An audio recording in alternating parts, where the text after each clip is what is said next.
Hi, everybody.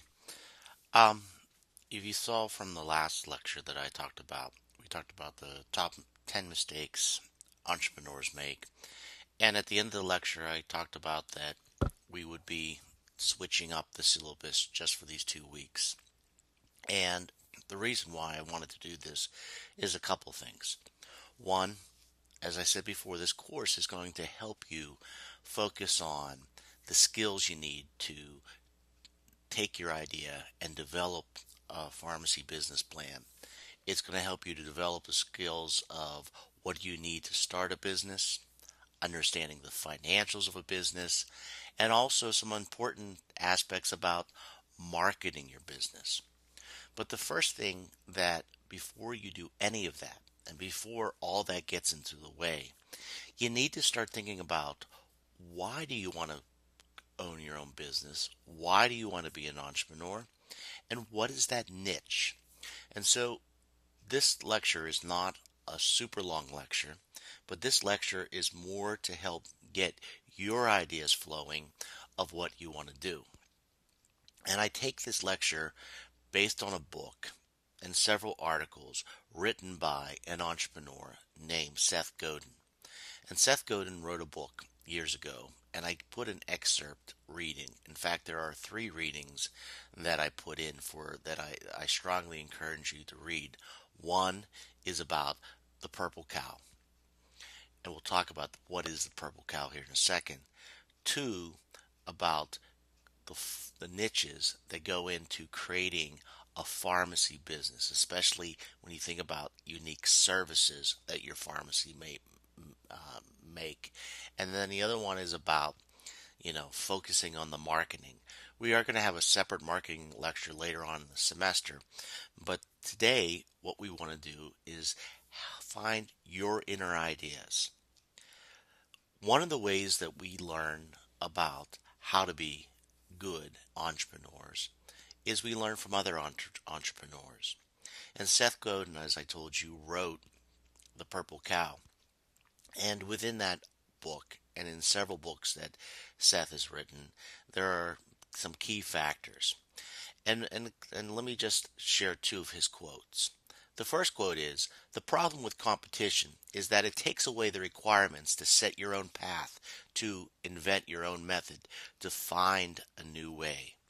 And too often, people get scared. They want to just do the Me Too's. And yes, a traditional community pharmacy, there are a lot of Me Too's. And that's what we're going to talk about next week. We're going to talk about what is your typical business structure you want to look at? What are the key components? Pharmacy systems, the setting up contracts to be able to bill third parties. There are traditional things that go along with owning a business.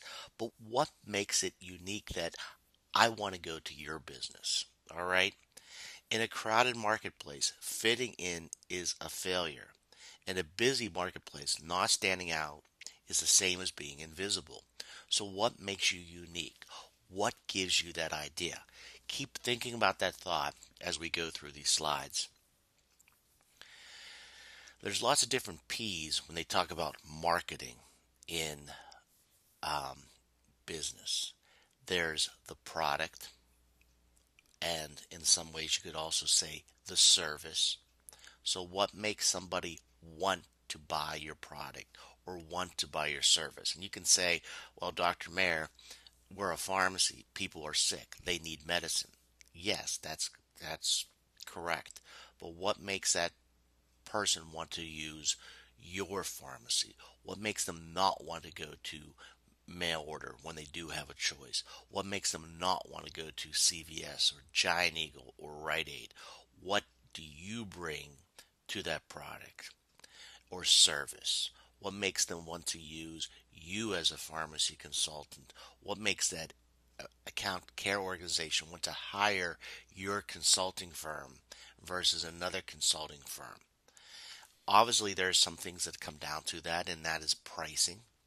So you do have to be competitive in pricing. But think about things that you may pay a little bit more for because you know you're going to get more value to it. So even if you price a little bit higher, is it additional value? How do you promote it? How do you let people know about your business? How do you position yourself among your competitors? You know, obviously, publicity, doing maybe senior citizen talks, at centers, maybe publishing, an online blog. What gets you publicity? How do you package it? What does your website look like? What does your logo look like? The other thing is, how well do you do the service pass along? A lot of times, the best way of marketing is by word of mouth. And how do people do that?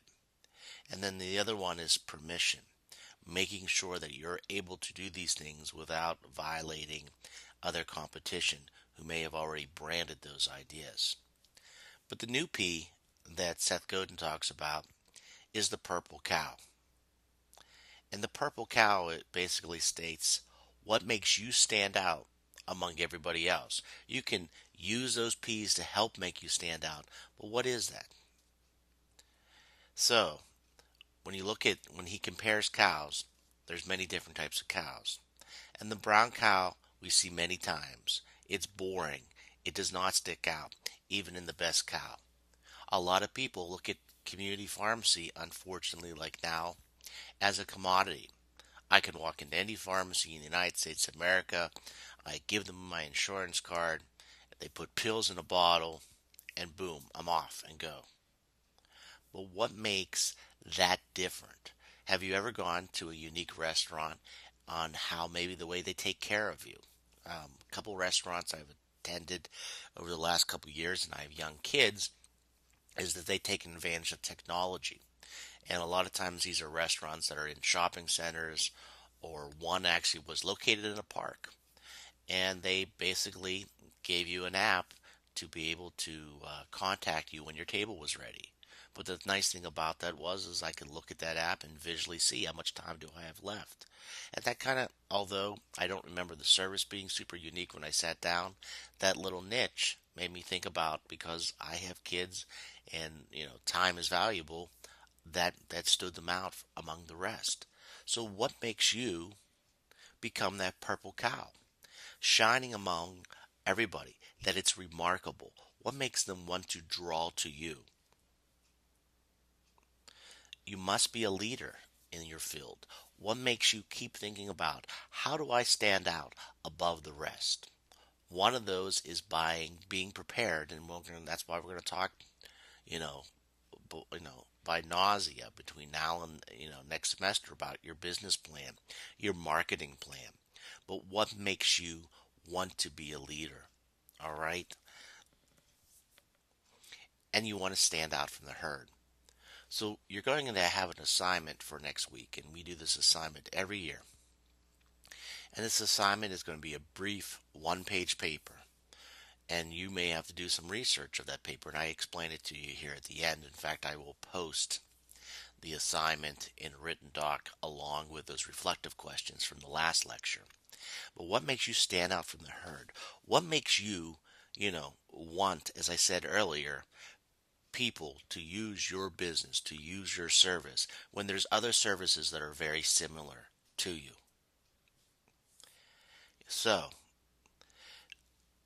the sad truth about marketing, just about anything, you know, can happen, you know. And if you don't stand out, most people can't buy your product. And there was an old rule in marketing: create safe products and combine them with great marketing. Average products for average people. But the new rule is create remarkable products that the right people seek out. We live now in even niche marketing. We can do direct mailing to certain groups. You can do emailings to certain groups. You can write articles that attract certain groups. There's so many different ways to stand out that, that you don't have to be that brown cow. So what niche can you create for your unique pharmacy business? Like I said, your pharmacy could be a traditional community pharmacy. What makes that unique? One of our entrepreneur business winners a couple years ago created an online company to sell overstocked items in the community pharmacy. and there had already been another company out there doing this. But what that student did was they looked at the competition.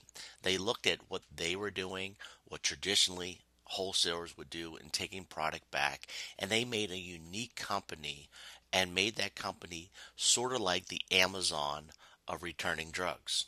They made a nice face. They created a more group environment to share products back and forth, and that is what made her niche unique. So, what makes your niche unique? The gentleman who won last year took a traditional community pharmacy and identified a need. And that need was taking care of mental health patients. A lot of times, mental health patients are not, you know, get a lot of attention, and created a consulting side of his pharmacy, looked at being able to do depot injections with um, antipsychotics, and then created a great marketing plan to psychiatrists in wanting to refer their patients to his pharmacy.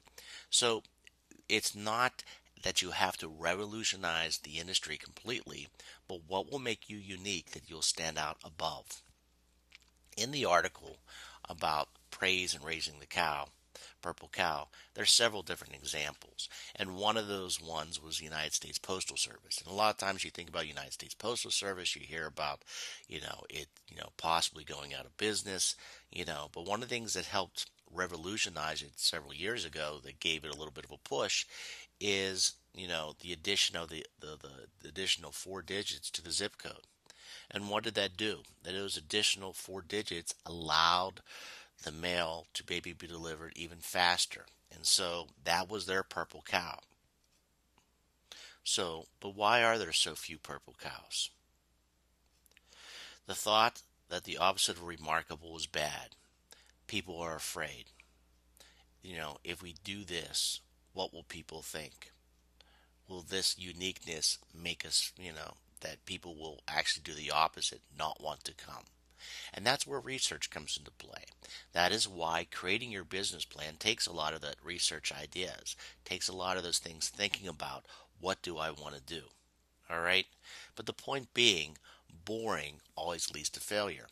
And a lot of times your niches, one of the things we'll do as we do individual meetings, and I keep stressing these individual meetings because, and I know that, like I said in the prior talk, unfortunately we had to put the course on hiatus, but I do want to meet with you individually because I want to listen to your ideas. We're going to do next week two chat session offerings and and have you guys share your niche ideas among each other. But I want to hear your ideas because your niches may not always be the thing that makes the direct money, that your niche might not be something that is what I can measure value, but your niche idea might be what brings in more prescription volume, more customers, or it might be that your niche is a way that is unique that you can make money from it. So you can look at it from so many different angles. The other standout that is mentioned in the article is Dutch Boy Paint. And one of the things Dutch Boy Paint that made them unique was um, that their marketing really didn't change, but their product changed. And they created, if you look at the picture here, easy to pour paint that didn't spill. So, why it pays to be a purple cow? You don't have to be great all the time to enjoy the benefits, but you want to think about, what makes you unique. You must do two things after creating something remarkable. You want to push that idea, market that idea, milk that cow for everything it's worth, build an environment where a new purple cow will be invented to replace the new one when it's time. So we also don't want to sit there stagnant. Most companies that fail don't know how to keep up with the times. Probably one of the biggest things that a lot of the big mass merchandisers are struggling with right now is they don't know how to reach that consumer. They don't know how to reach that consumer where, online is a big thing. And if you look at one company that has done a poor job of that is J.C. Penney. company. JCPenney was losing market share, probably to that they weren't a high-end department store, but their low end wasn't low end enough that they were losing to, mass merchandisers like Target or Walmart. They tried to do an ad about 2 years ago, which actually ended up getting the CEO fired, where they were going to no longer have, you know, coupons or sales, but they were going to have certain days where there were going to be, certain items on sale every day. And that motto failed. Even though most of the time people, when they do sales, are giving away one loss leader, but their prices are adjusting for that loss leader. And so you have to think to yourself, what makes your niche unique? And so it's been told, by Seth Godin in his book, there's 10 ways to raise the purple cow. You need to help differentiate your customers. What makes your customers that want to use you? What type of customer are you looking to draw to? I gave you the example of, the one person who won last year whose customer was focusing on um, people in mental health. The year before, they were trying to help other community pharmacies who have difficulty with getting rid of inventory they no longer need. A prior winner actually created, they were one of the first pharmacy businesses to create adherence programs that, would help improve. And that was even before people were really focusing on the star ratings. Pick one undeserved niche to target. So what is that niche? What makes you unique? All right? You know, and then you should have, two teams, whether it's two employees within your business. The ones, and that might be you yourself, constantly thinking about what new thing can we create to keep us unique. And then you have the milkers, and the milkers are the very people who are going to keep out praising the word of this uniqueness that you're doing. Okay? And collect email addresses. Why do you think most companies have these different type of value point clubs? Your Sheets card, your Giant Eagle, Advantage card. People are using that and your email addresses to keep pushing out to the masses of what you love to do. Do unsafe things every time you have a chance. Be a little different. Do some type of unique, maybe in service or promotion that brings people in. Don't be afraid to explore the limits. Sometimes think small. The simplest thing might be able to do that. We had a gentleman last year who unfortunately didn't win the business competition, but he had a great idea. And his idea was creating a more universal app for a faster checkout at the community pharmacy. And that universal app was also designed to help promote counseling more from a Skype standpoint than right at the counter. Do things that are just not done in your industry. So one of the things you want to think about in this next week is think about what you have a passion about. You guys have all interned probably somewhere in a pharmacy, and what do you see that you could bring that's unique to the business? And then don't be afraid to ask why not. You always hear the phrase, well, we've always done it this way. And you may say, well, why do it this way? What's another way we can do this? What's another way that's unique? All right. And tell the truth inside your company and to your customers. So not only do you have to sell what your uniqueness is to your customers, you need to have employee buy-in. What makes us unique? Why do we want to take care of the customer? How can we stand up and raise our purple cow? So hopefully this short lecture, and I really do encourage you to read these articles because this is you. This class is for you. This class is to find your uniqueness of what you want to do. So next week, we will go back talking about what is your pharmacy business, talking about, different types of models of, from a sole proprietorship to a partnership, talking about what you need to start a pharmacy business, the nuts and bolts, whether it's a clinical consulting business or whether it's a traditional community pharmacy. But we need to start with your idea. What is your niche? All right. So once again, Remember to email me, um, you know, you know, to set up an individual appointment schedule. I will later on Monday afternoon be putting out our chat session schedule based upon what you had given to me at the beginning of the semester, because we will be doing a chat session next week. But I do want to meet with you individually, and usually those 3 days that I can meet are Monday, Tuesdays, and Fridays. Remember, this class helps you to learn several different skills. You're going to learn research skills, and this is the type of class where when we talk about the facts about pharmacy and about drugs and the science of it and the clinical science of it, yes, I don't encourage using Google unless it's Google Scholar. But in this type of environment, you may need to use Google to look at marketing. This is also a chance for you to start learning your independent learning skills, you know, time management skills of, setting aside that for this hour a week, I need to sit down and just start throwing some ideas on the paper. I need to start sitting down and thinking about and reading those articles that this class provided so I can start learning about what can make me a better entrepreneur, from learning about the prior articles we talked about of the top mistakes that can be made in the industry, to this week talking about the marketing, what goes on in finding that niche. And most importantly, this course will teach you about who you are as an entrepreneur. And I thank you for you guys as the 6 individuals wanting to learn this course. I've loved teaching this course for the last, 5 years, and I hope that you will too. Like I said, we're doing this a little bit from a different delivery, as I said from the very first initial lecture of this course, that we're doing these online teaching, but we do want to talk to you guys individually. And so, starting next week, we will be doing the chat sessions, and we'll also be doing those individual meetings. So, I thank you again for your patience with me for the last week or so.